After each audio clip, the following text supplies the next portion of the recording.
So it's Rebuild Week 3, and Pastor Chris talked about a lot about restoration and forgiveness amongst people in your inner circle. And he started off by saying to give more than what you get. Because I know I struggle a lot with wanting to give people the same energy they give me without putting in perspective what energy they might need. Is that something that anyone else feels is relevant or recent? Yeah, I feel like with me too, especially like now in quarantine, if my friends aren't reaching out to me, like I won't reach out to them, you know what I mean? Right. So I guess like that kind of has to go into play with it. Like they're not putting their energy into me, so I'm not putting my energy into them. So that's something that I took out of that. That's kind of how I've been too. I've been like, oh, well, if they wanted to talk, they'd text me. Yeah, right, It's like, exactly. maybe they need to talk. Sorry. Like, you never know. What about you, Lee? I think it's important to remember that people are going through different things, so you don't know what is going on with other people at home, even though you can assume that they're not talking to you, they're not being a good friend. But if my life is good here, somebody else's could be pretty bad at home, and they wanted me to talk to them, but they didn't know how to ask. So you have to kind of think about how everybody is living in a different situation, and the best thing that you can do is reach out to them. He started with Nehemiah 5:9-13. About this time, some of the men and their wives raised a cry of protest against their fellow Jews.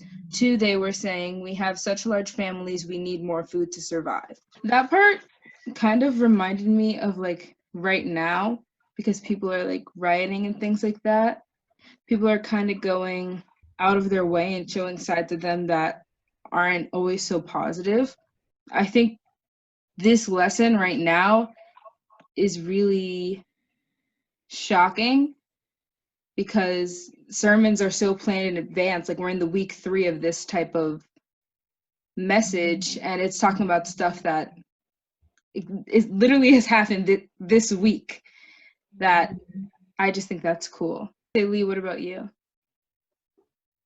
Basically what you said, I feel like it's interesting how the sermon is very much in touch with what we're going through right now and how people are protesting. Obviously, that's not what they should be doing. There are other ways that you can get your point across without being aggressive. That's a worse way to go through it because you're going through it with an aggressive mindset, and people don't tend to listen to your points if you talk to them like that. Also, a lot of people are angry right now, which very rightfully so, they should be. But I feel like all of the violence and stuff is 100% the work of the enemy. And so I feel like now, like right now, and in this, people are forgetting God. You know what I mean? Yeah. I think it's a blessing that things like this are brought to the light and that we can see them. So to see a feud going on here in Nehemiah, I hope I'm saying this dude's name right. Nehemiah, to see a conflict like this took place a long time ago, but it really just ties into what's going on today. Going through that scripture and going through that whole struggle, at the end it says you are hurting your own relatives, like you said, you're hurting your own relatives by charging interest when they borrow money. Then I called a public meeting to deal with the problem. It goes on to talk about giving more than what you get, which is kind of like the whole theme of the sermon to me.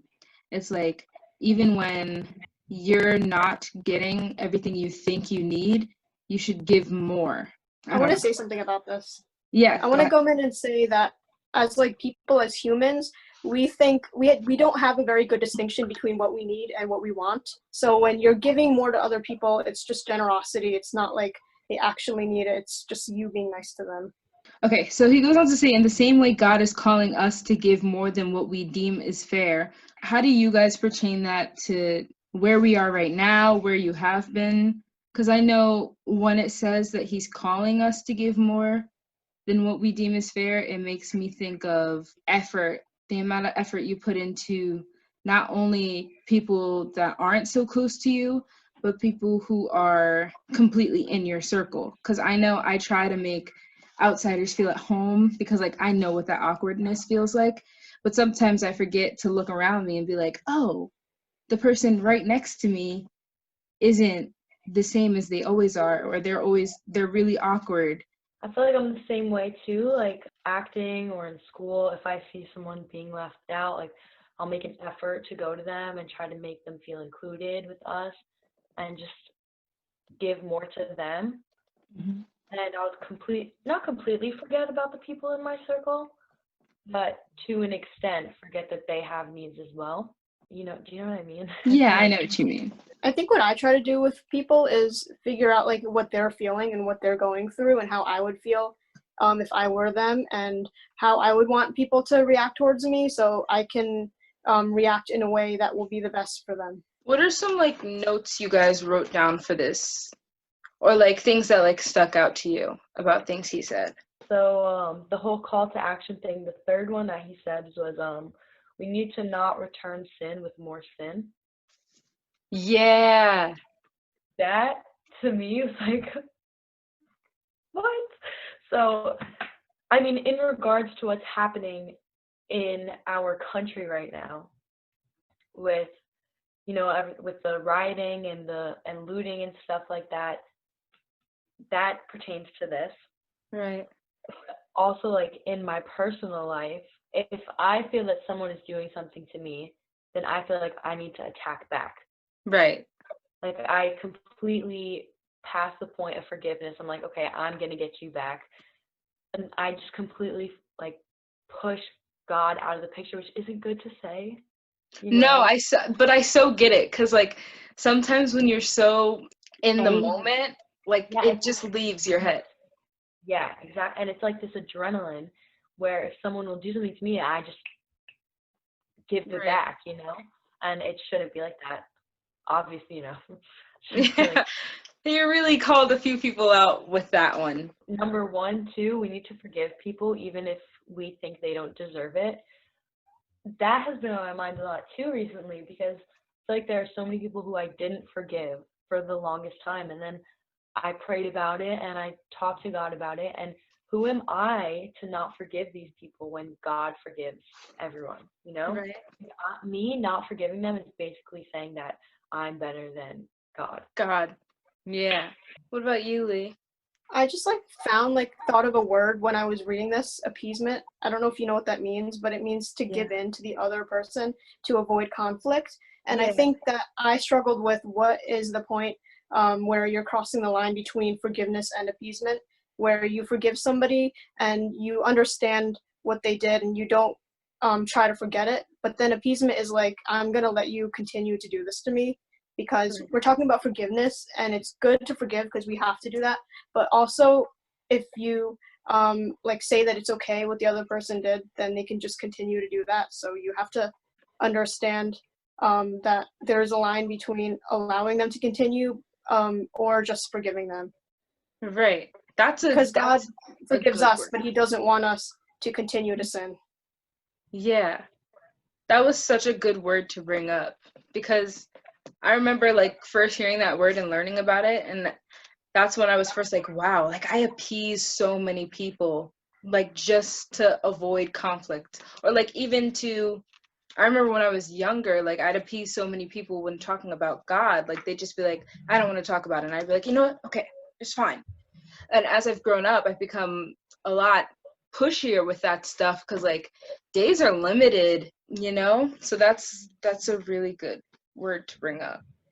I was actually talking to my sister about that today, because she posted a video that me, her, and my mom made singing a worship song on her Snapchat, and someone split up and was like bashing her for believing in Jesus. And she was just like, okay, like she didn't want to get into an argument. She was just like, okay, like just let it go. I feel like she was just kind of appeasing her friend, you know what I mean? And sticking up for what she believes in. Right. It reminds me of we learned there was some story that we were told in Next Gen where someone didn't tell a boy about God, and when the boy finally found out about God, the preacher was like, how dare you? The preacher said that his friend, or this person who didn't believe in God, was very depressed, was like, how dare you not introduce me to God sooner? Like, I could have had all this freedom and all this hope, and I just didn't, because no one decided to tell me. So that's what that reminds me of. I wrote forgiving people when they don't deserve it, That's what I wrote that down too. and acting beyond how you feel, because I feel like emotions are such a big factor in my relationship with God. And he even says towards the end of the sermon, like, it's okay to feel like it's okay to be mad at God, but it's like how we always say, you can't stay in that not okay place, you know? Like, I don't know, I feel like that's something that I really struggled with last year, that I really got over, and that was like, it's okay to be mad at God and not understand what his plan is, or why he set a plan for your life the way he did. But when you figure out and you see why he did, that's when you need to let go and like forgive him, because he always has a plan. Seeing that whole beef with God thing, I never thought that it was, I mean, it's not okay to be like mad at God, but I never thought that it was okay to be upset with God for something that he did. I mean, you know what I mean? He always has a plan, but for something that he caused or whatever, I would have that anger just like in me. And I don't know, I feel like I learned from this that it's okay to be angry for a little bit. Oh, can I say something? Yeah, go. I feel like when somebody tells you, you know, that they're going through something, your first reaction, like from somebody that goes to church, is to be like, you know, this is God's plan, this is what he wants you to do, or this is like what he wanted for you. But you shouldn't always like say that to people, because it's not always God's plan. He doesn't always plan for bad things to happen. It's just something that he allows to happen in your life for growth and learning. So I think it's important to remember that not everything that happens in your life is actually something that God wanted to happen. And sometimes it's just better to sympathize than to tell people that what they're going through is actually a plan, because it's not always a plan. That's really cool that you said that, because I feel like whenever someone tells me about something bad that's been going on, I'm like, oh, it's a plan, God's plan, like God did this for a reason. So it's cool that you said that, because now I'm thinking like, oh, maybe he didn't want it to happen. He is in control of everything, but it's not exactly, I understand what you're saying. That does have me looking in a whole new light, because I always say, oh, it's God's plan for you. God did this, don't worry. Yeah, I feel like I always catch myself doing that too. Yeah. So the last thing I'm going to talk about, because I know they're going to cut this to like 3 minutes, is how we can use this sermon in CY culture, and how we can restore the relationships that we've maybe broken or even forgot about. He talks about squashing the beef, and ending disputes and apologizing to each other. Do you guys have like methods when it comes to apologizing to people? Yeah, I do. What is it? So Because like I'm so bad at apologizing. Like, I'm good at it to the point where I'm just like, okay, I'm sorry. But like, I can't like, okay, just, yeah, sorry. I feel like I hate always bringing it back to examples of what has happened to me, but No, that's, no. So I just recently apologized to someone. No, so basically I didn't like this girl for 4 years, and I held that anger in me, and I prayed about it because I didn't want to be angry anymore. And I texted her, and I feel like when you apologize to someone, you just need to be as open and honest as possible and as genuine as possible, because the more honest you are in your apologies, the more real it is. You know what I mean? mhm.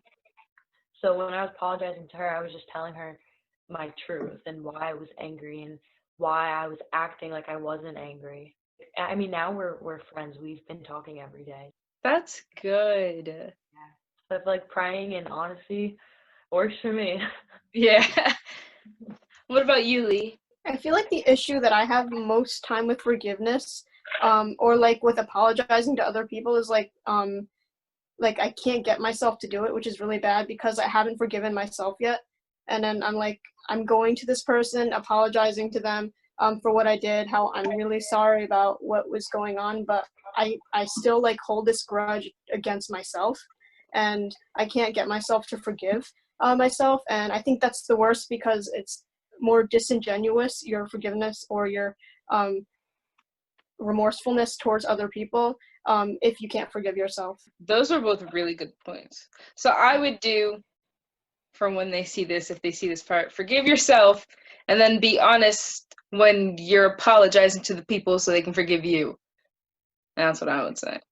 What do you think is like the worst way to apologize? Like, have you ever gotten an apology and just been like, come on, you Yes. know you're not sorry? I feel like when it's just like an attitude, like, okay, whatever, I'm sorry. You know what I mean? Yeah. Like with one of your siblings, and you like just say you're sorry, like, or if you're begging them for it, and they're like, yeah, okay, I'm sorry. You just Yeah. forget. Like that annoys me so much. Never do that. Yes. Please don't do that. That's one of my like biggest like pet peeves, when people are just kind of like brush off the situation, especially if it's really, like, if I think it's really important, then it makes me really angry because I'm like, you're not sorry, you're just saying you're sorry, stop.